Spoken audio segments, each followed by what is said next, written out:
பன்னால் பரவி பணி செய்ய பாதமல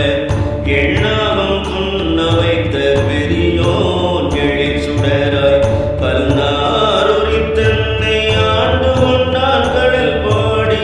பொன்னானவா பாடி பூவல்லி கொய்யாமும் பேராசையாம் இந்த பெண்டு வர பெருந்துரையாம் தீரார் திருவடி என் தலை மேல் வைத்த வீரான்